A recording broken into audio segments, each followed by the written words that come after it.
Assalamualaikum warahmatullahi wabarakatuh. Perkenalkan, nama saya Nura Minatifa dengan NIM 2101010101118. Di sini saya memenuhi tugas final tes dari mata kuliah Ilmu Pendidikan oleh dosen pengampu mata kuliah, yaitu Bapak Profesor Dr. Syafudin Sabda MAG. Nah, berikut video penjelasan dari jawabannya. Menurut konsep pendidikan, tujuan pendidikan dapat diklasifikasikan dengan tujuan sementara, tujuan perantara, dan tujuan akhir. Nah, tujuan sementara adalah tujuan-tujuan yang ingin kita capai dalam fase-fase tertentu dalam pendidikan. Misalnya nih, anak dimasukkan ke sekolah. Tujuannya ialah agar anak dapat membaca dan menulis.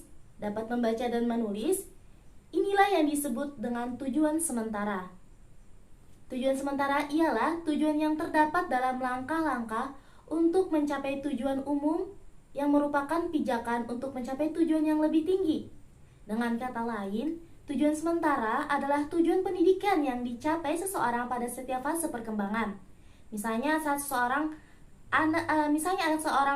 anak diajarkan untuk dapat berjalan, ia harus mengalami beberapa tahapan, dari merangkak, berdiri, berjalan tepat-tata, sampai akhirnya dia bisa berjalan. Inilah yang disebut tujuan sementara. Tujuan yang lebih lanjut ialah agar anak dapat belajar ilmu pengetahuan dari buku-buku. Dapat belajar dari buku ini pun menjadi tujuan sementara. Tujuan sebenarnya ialah agar anak itu dapat memiliki ilmu pengetahuan tertentu. Memiliki ilmu pengetahuan ini pun merupakan tujuan sementara, dan begitulah seterusnya. Selanjutnya itu tujuan perantara, yaitu adalah tujuan intermediair. Tujuan inilah adalah merupakan alat atau sarana untuk mencapai tujuan-tujuan yang lain. Misalnya nih, kita belajar bahasa Inggris atau bahasa Belanda atau bahasa yang lain. Tujuan belajar bahasa ini ialah agar kita dapat mempelajari buku-buku yang tertulis dalam bahasa Inggris atau dalam bahasa lain. Jadi, kita belajar bahasa asing di sini hanyalah merupakan sekedar alat saja. Misalnya saja seseorang yang bersekolah tujuannya adalah lulus.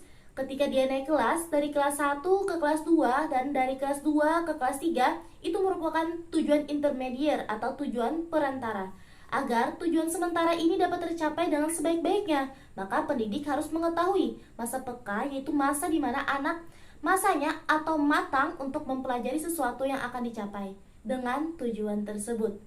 Selanjutnya yang terakhir yaitu tujuan umum. Adalah tujuan akhir yang akan dicapai oleh seseorang melalui pendidikan. Dengan demikian, apabila tujuan pendidikan adalah kedewasaan, maka semua kegiatan pendidikan harus tertuju pada kedewasaan agar tujuan umum pendidikan itu dapat tercapai. Tujuan umum disebut juga tujuan yang sempurna, tujuan terakhir, atau tujuan yang bulat. Tujuan umum ialah tujuan di dalam pendidikan yang seharusnya menjadi tujuan orang tua atau pendidik lain yang telah ditetapkan oleh pendidik dan selalu dihubungkan dengan kenyataan-kenyataan yang terdapat pada anak didik itu sendiri, dan dihubungkan dengan syarat-syarat dan alat-alat untuk mencapai tujuan umum itu. Nah, menurut Kohasantam dan Guning, tujuan akhir pendidikan adalah membentuk insan kamil atau manusia yang sempurna. Sehingga dapat dikatakan bahwa tujuan umum atau akhir pendidikan ialah membentuk insan kamil yang dewasa, jasmani dan rohaninya, baik secara moral, intelektual, sosial, estetis, dan agama. Contohnya, seorang guru meminta siswanya untuk merapikan krayon dan meja lipat setelah mewarnai. Secara tidak langsung, anak tersebut telah diajarkan tentang tanggung jawab. Nah, sikap bertanggung jawab ini akan membentuk sebuah kedewasaan dalam diri si anak itu.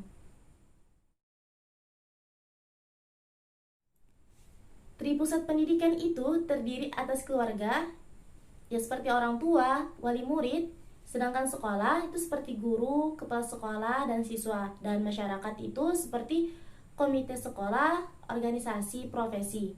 Nah, itu tadi tripusat pendidikan. Memuat pendidikan di rumah tangga atau pendidikan di rumah atau keluarga. Lingkungan keluarga merupakan lingkungan pendidikan yang pertama dan utama, karena keluarga inilah anak pertama-tama mendapatkan didikan dan bimbingan. Dalam keluarga, pendidikan berlangsung dengan sendirinya dengan tatanan yang berlaku di dalamnya, tanpa harus diumumkan atau dituliskan terlebih dahulu, serta kehidupan keluarga selalu mempengaruhi perkembangan budi pekerti atau akhlak setiap manusia. Selain itu, pendidikan di dalam lingkungan keluarga muncul disebabkan manusia memiliki naluri asli untuk memperoleh keturunan demi mempertahankan eksistensinya. Oleh karenanya, manusia selalu mendidik keturunannya dengan sebaik-baiknya menyangkut aspek jasmani dan rohani. Setiap manusia memiliki kecakapan dan keinginan untuk mendidik anak-anaknya, sehingga hakikat keluarga itu adalah semata-mata pusat pendidikan. Meskipun terkadang berlangsung secara amat sederhana dan tanpa disadari, tetapi jelas bahwa keluarga memiliki andil yang terlibat dalam pendidikan anak. Melalui pendidikan keluarga, anak diharapkan memiliki pribadi yang mantap, akhlak yang baik, dan mandiri untuk menjalani kehidupannya. Sehingga dalam hal ini, pendidikan keluarga dapat dikatakan sebagai wadah persiapan anak untuk kehidupan bermasyarakat. Pendidikan lingkungan keluarga akan memberikan dua kontribusi penting terhadap perkembangan anak, yaitu yang pertama, penanaman nilai dalam pengertian pandangan hidup yang nantinya akan mewarnai perkembangan jasmani dan akalnya. Yang kedua yaitu penanaman sikap yang kelak menjadi dasar bagi kemampuannya menghargai orang tua, guru, pembimbing, serta orang yang telah membekalinya dengan pengetahuan. Selanjutnya yang kedua yaitu lingkungan perguruan atau sekolah. Nah, sekolah merupakan satuan pendidikan yang menyelenggarakan kegiatan belajar mengajar secara formal atau disebut juga dengan pendidikan formal. Penyelenggaraan pendidikan di sekolah saat ini lebih tepat mengedepankan fasilitasi kepada peserta didik dalam arti student center, bukan teacher center. Nah, peran guru dalam memfasilitasi peserta didik dapat dilakukan dengan banyak cara. Satu di antaranya adalah guru tidak lagi memberikan informasi secara searah dalam bentuk ceramah. Guru dapat berperan sebagai fasilitator, motivator, atau tutor bagi peserta didik. Nah, materi pembelajaran yang diberikan oleh guru kepada peserta didik tidak semata-mata hanya terfokus pada satu bidang studi yang terlepas saja, tetapi dapat juga dikaitkan dengan bidang studi yang lain. Hal ini dilakukan agar peserta didik dapat mempelajari hubungan antara satu bidang studi dengan studi yang lainnya. Karena memang kenyataannya yang dialami di dunia nyata banyak bidang studi yang tidak berdiri sendiri. Sekolah harus melakukan pembinaan pendidikan untuk peserta didiknya didasarkan atas tuntunan zaman. Selanjutnya, di zaman kekinian ini, guru dapat juga memfasilitasi peserta didik dengan memanfaatkan kelas maya atau online seperti Google Classroom dan lain sebagainya. Peran guru dalam kelas dunia online ini dapat melakukan proses pembelajaran secara daring atau online, sehingga guru dapat berperan sebagai fasilitator, kolaborator, mentor, pelatih, pengarah, dan teman belajar, serta dapat memberikan pilihan dan tanggung jawab yang besar kepada peserta didik untuk mengalami peristiwa belajar yang real atau yang nyata. Selanjutnya itu lingkungan masyarakat. Nah, lingkungan masyarakat dapat dikatakan bahwa masyarakat merupakan sekumpulan manusia yang saling berinteraksi dalam suatu hubungan sosial. Anak dalam pergaulannya di dalam masyarakat tentu banyak berinteraksi secara langsung maupun tidak langsung. Secara langsung misalnya anak bermain dengan teman-temannya di luar rumah. Sedangkan secara tidak langsung misalnya anak melihat kejadian-kejadian yang dipertontonkan oleh masyarakat. Nah, anak akan memperoleh pembelajaran di dalam masyarakat tersebut. Di era milenial seperti sekarang ini, penggunaan teknologi seperti smartphone sudah tidak mengenal batasan usia, tua dan muda sudah tak asing lagi menggunakan smartphone ini. Kehadiran smartphone menjadikan penggunanya jarang bersosialisasi secara langsung dengan orang-orang yang ada di sekitarnya. Jika dicermati lebih lanjut, pada saat ini informasi dan tontonan yang diterima oleh anak dari masyarakat melalui televisi maupun smartphone masih banyak kita jumpai hal-hal yang sebenarnya belum pantas untuk diterima oleh masyarakat. Selanjutnya yaitu konsep pendidik menurut Undang-Undang Pendidikan dan menurut pandangan Islam. Yang pertama yaitu menurut undang-undang. Nah, menurut Undang-Undang RI nomor 14 tahun 2005 tentang guru dan dosen, bab 1 pasal 1 menyebutkan bahwa guru dalam kurung pendidik adalah pendidik profesional dengan tugas utama mendidik, mengajar, membimbing, mengarahkan, melatih, menilai dan mengevaluasi peserta didik pada pendidikan anak usia dini, jalur pendidikan formal, pendidikan dasar dan pendidikan menengah. Sedangkan dalam pandangan pendidikan Islam, pendidik adalah orang yang bertanggung jawab terhadap perkembangan peserta didik dengan upaya mengembangkan seluruh potensi peserta didik, baik potensi afektif, rasa, kognitif cipta maupun psikomotorik atau karsa. Nah, pendidikan tersebut terbagi menjadi dua, yaitu pendidikan kodrat dan pendidikan jabatan. Keduanya akan dijelaskan dalam uraian berikut ini, yaitu yang pertama, pendidikan kodrat, yaitu orang dewasa yang mempunyai tanggung jawab utama terhadap anak adalah orang tuanya. Orang tua disebut pendidik kodrat karena mereka mempunyai hubungan darah dengan anak. Namun, karena orang tua kurang memiliki kemampuan, waktu, dan sebagainya untuk memberikan pendidikan yang diperlukan anaknya, maka mereka menyerahkan sebagian tanggung jawabnya kepada orang dewasa lain untuk membimbingnya, seperti guru di sekolah, guru agama di masjid, pemimpin pramuka, dan tokoh-tokoh masyarakat. Orang tua sebagai pendidik kodrat menerima amanah dan tugas mendidik langsung dari Allah Maha Pendidik. Nah, seperti firman Allah, yaitu, "Hai orang-orang yang beriman, peliharalah dirimu dan keluargamu dari api neraka." Quran Surah At-Tahrim ayat 6.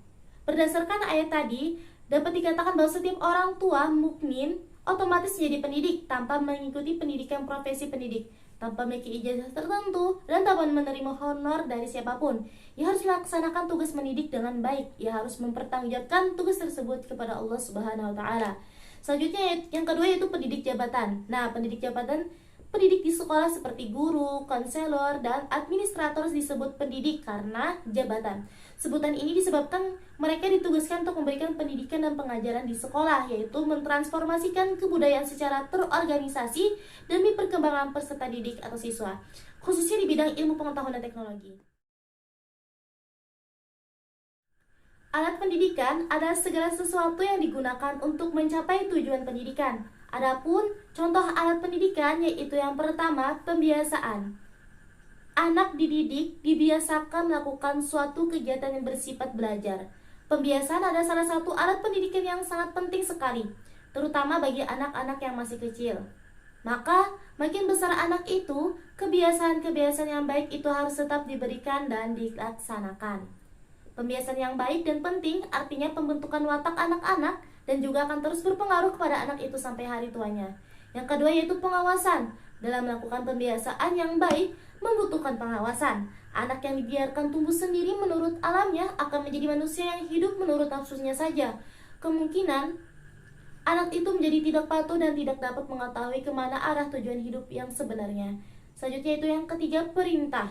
Perintah bukan hanya apa yang keluar dari mulut seseorang yang harus dikerjakan oleh orang lain, melainkan dalam hal ini termasuk pula peraturan-peraturan umum yang harus ditaati oleh anak-anak. Jadi, bersifat memberi arah atau mengandung tujuan ke arah perbuatan yang susila. Yang keempat, yaitu larangan. Larangan itu biasanya kita keluarkan jika anak melakukan sesuatu yang tidak baik, yang merugikan, atau yang membahayakan dirinya. Seorang ibu dan ayah yang sering melarang perbuatan anaknya dapat mengakibatkan bermacam-macam sifat atau sikap yang kurang baik pada anak itu, seperti yang pertama, keras kepala atau melawan. Yang kedua, pemalu dan penakut. Yang ketiga, perasaan kurang harga diri. Yang keempat, kurang mempunyai perasaan tanggung jawab. Yang kelima, pemurung dan pesimis. Yang keenam, yaitu apatis dan sebagainya.